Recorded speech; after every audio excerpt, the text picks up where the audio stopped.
कुछ वर्ष पहले तक किसने सोचा था कि हमारे देश में गांव में रहने वाली महिलाएं भी ड्रोन उड़ाएंगी। लेकिन आज ये संभव हो रहा है। आज तो गांव गांव में ड्रोन दीदी की इतनी चर्चा हो रही है। हर किसी की जुबान पर नमो ड्रोन दीदी, नमो ड्रोन दीदी, ये चल पड़ा है। हर कोई इसके विषय में चर्चा कर रहा है।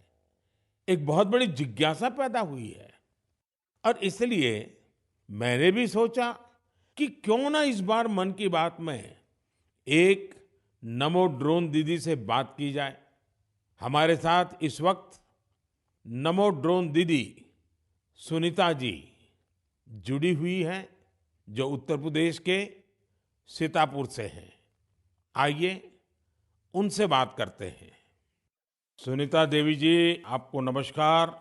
नमस्ते सर। अच्छा सुनीता जी, पहले मैं आपके विषय में जानना चाहता हूँ, आपके परिवार के विषय में जानना चाहता हूँ। थोड़ा कुछ बता दीजिए। सर हमारे परिवार में 2 बच्चे हैं, हमें हस्बैंड हैं, माता जी हैं मेरी। आपकी पढ़ाई क्या हुई Sunita ji? Sir BA final है। और वैसे घर में कारोबार वगैरह क्या है? कारोबार वगैरह खेती-बाड़ी संबंधित करते हैं, खेती वगैरह। अच्छा सुनीता जी, ये ड्रोन दीदी बनने का आपका सफर कैसे शुरू हुआ? आपको ट्रेनिंग कहाँ मिली? कैसे कैसे बदलाव क्या आया, मुझे पहले से जानना है। जी, सर ट्रेनिंग हमारी फूलपुर इफ़को में हुआ था इलाहाबाद में और वहीं से हमको ट्रेनिंग मिली है। तो तब तक आपने ड्रोन के विषय में सुना था कभी? सर सुना नहीं था, एक बार ऐसे देखे थे कृषि विज्ञान केंद्र जो सीतापुर का है, वहाँ पे हमने देखा था, पहली बार वहाँ देखा था हमने ड्रोन। सुनीता जी, मुझे ये समझना है कि मानो आप पहले दिन गए, जी। पहले दिन आपका ड्रोन दिखाया होगा, फिर कुछ बोर्ड पे पढ़ाया गया होगा, कागज पे पढ़ाया गया होगा, फिर मैदान में ले जाके प्रैक्टिस, क्या क्या हुआ होगा? आप मुझे बस समझा सकती हैं पूरा वर्णन? जी, जी सर। पहले दिन सर हम लोग जब गए हैं तो उसके दूसरे दिन से हम लोगों की ट्रेनिंग शुरू हुई थी। पहले तो थ्योरी पढ़ाई गई थी, सब क्लास चले थे 2 दिन।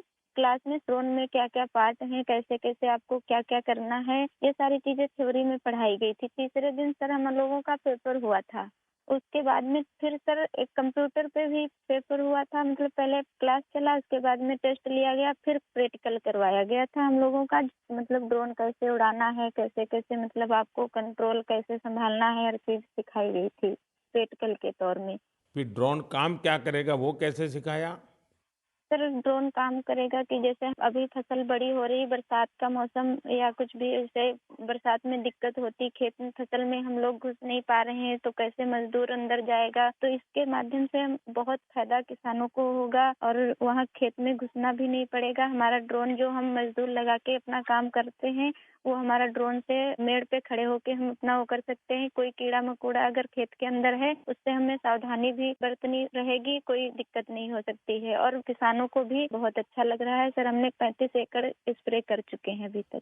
तो किसानों को भी समझ है कि इसका फायदा है? जी सर, किसानों को बहुत संतुष्ट होते हैं, कह रहे हैं बहुत अच्छा लग रहा है, समय का भी बचत होता है, सारी सुविधा आप खुद देती हैं, पानी, दवा सब कुछ आप साथ में रखती हैं और हम लोगों को सिर्फ आके खेत बताना पड़ता है कि कहाँ से कहाँ तक मेरा खेत है और सारा काम आधा घंटे में ही निपटा देती।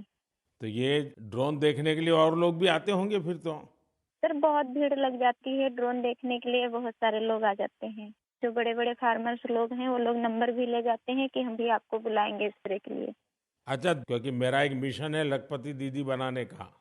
अगर आज देश भर की बहनें सुन रही हैं, तो एक ड्रोन दीदी आज पहली बार मेरे साथ बात कर रही है, तो क्या कहना चाहेगी आप? जैसे आज मैं अकेले ड्रोन दीदी हूँ, तो ऐसे ही हज़ारों बहनें आगे आएँ कि मेरे जैसे ड्रोन दीदी वो भी बनें। और मुझे बहुत खुशी होगी कि जब मैं अकेली हूँ, मेरे साथ में और हज़ारों लोग खड़े होंगे, तो बहुत अच्छा लगेगा कि हम अकेले नहीं, बहुत सारे लोग हमारे साथ में ड्रोन दीदी के नाम से पहचानी जाती हैं।